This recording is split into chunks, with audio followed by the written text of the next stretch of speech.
Bonsoir Jérôme pour Richelieu, bonsoir Clémence. Bonsoir Guillaume. Ravi de vous retrouver. Vous suivez Essilor Luxottica ou pas spécialement en l'occurrence? Bien sûr. Alors voilà, vous voyez un rival peut-être émerger puisque Alphabet, d'après Bloomberg, choisirait un partenaire américain pour lancer ses propres lunettes dotées d'IA. Résultat, Essilor ce soir perd 5,6%.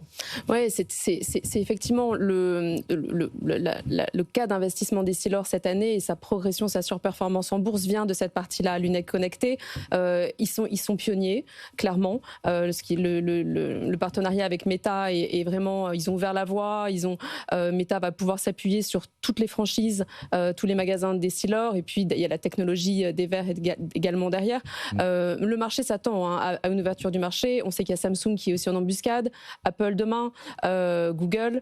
Voilà, il va falloir faire avec ces concurrents-là. Est-ce qu'ils vont avoir ce qu'on appelle l'avantage du first mover, du premier arrivé?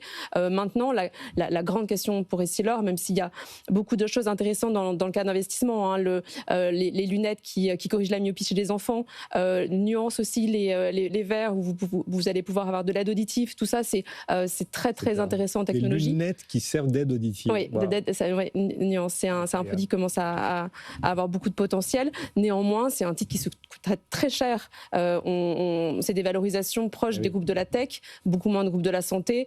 Sur ces niveaux-là, il faut vraiment que la croissance, qui est très forte dans les lunettes connectées, on est croissance à 2 chiffres, soit soutenable pour cette valorisation-là. C'est vrai. Alors on imaginait peut-être qu'Essilor serait seul, que Apple recourrait à Essilor pour ses futures lunettes connectées aussi. On verra Apple. Mais en tout cas, Alphabet, d'après Bloomberg, choisirait un partenaire américain plutôt qu'Essilor Luxottica. Ce soir, Essilor perd 5,5. C'est un point d'entrée? C'est une respiration technique ou vous pensez que c'est plus grave? Je pense qu'il n'y a pas d'urgence. Il n'y a pas d'urgence. Demain, on pourra avoir un groupe de luxe qui va sur toute sa gamme de lunettes haut de gamme, connecter ses montures. Donc il y a de la place pour beaucoup de nouveaux entrants. Destin croisé là entre la France et les États-Unis.